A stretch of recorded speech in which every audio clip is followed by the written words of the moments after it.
No, I just wanted to lighten the mood, and that's why I questioned about the artwork of the Lanzones. But see, it goes to show that when you ask questions, more questions come about.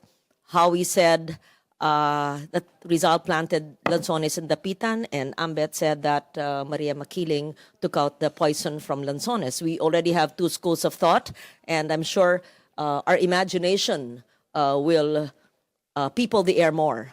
Anyway, let me read my message. My staff insists that I read my message today. As we close this meaningful gathering, allow me to express my profound gratitude to everyone who made possible the rebirth of Noli and Tangere and El Filibusterismo in the German language. To Suhrkamp Verlag, Morio Verlag, the translators and scholars who labored tremendously and with love,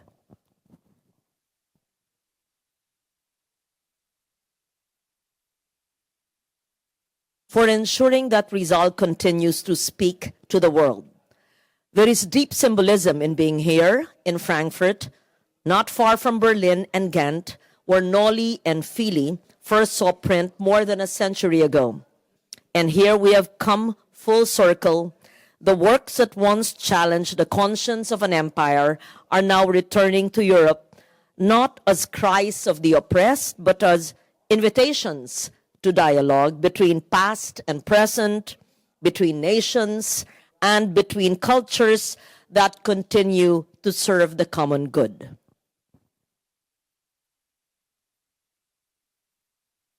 Rizal believed that the path to nationhood began with enlightenment. He taught us that reform must begin with the mind and that knowledge is the first act of resistance. In Noli and Fili, he revealed not only the struggles of his time, but the moral challenges that still face us today. The abuse of power by global hegemons, the silence of the educated, the indifference of the privileged. These are not relics of the past. They remain as lessons for our age today. And as we confront the crisis of the time, the climate emergency, the loss of pre-colonial heritage, and the erosion of truth, Rizal's wisdom offers both a mirror and a map. In Noli, we find the belief that the enlightenment of the nation is born out of empathy and compassion. In El Fili, we fathom the pain that follows disillusionment, yet also the moral courage to demand change. Together, they remind us that Filipino nationhood requires more than patriotism and shared identity. It requires heart and courage.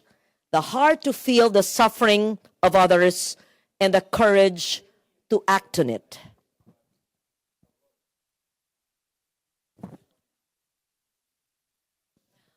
As someone who has spent so much of my adult life, more than 35 years, championing education, arts, and culture, the preservation of our cultural memory, I see this launch today more than a literary event.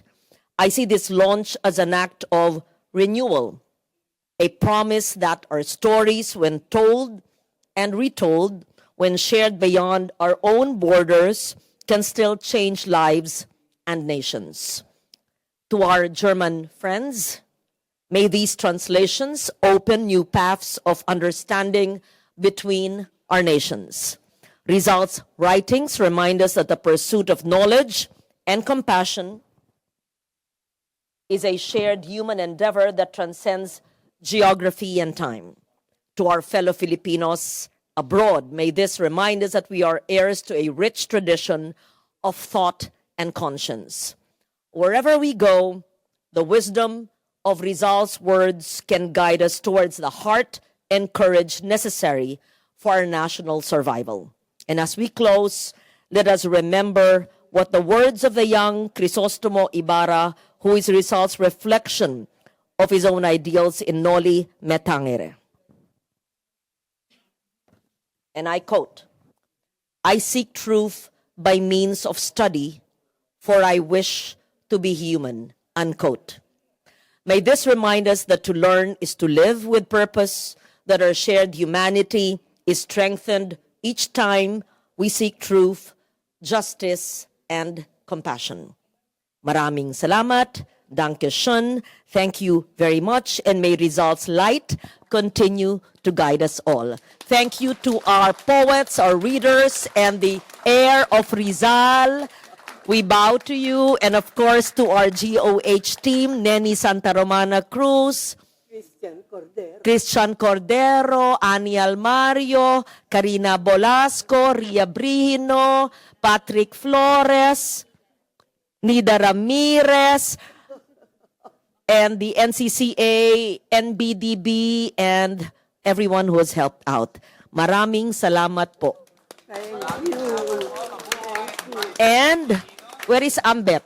He will do a maybe a lecture on the story of the Lanzones one day. Okay. October, season ng Lanzones. Yeah, that's right. Thank you. Thank you. Naglahat.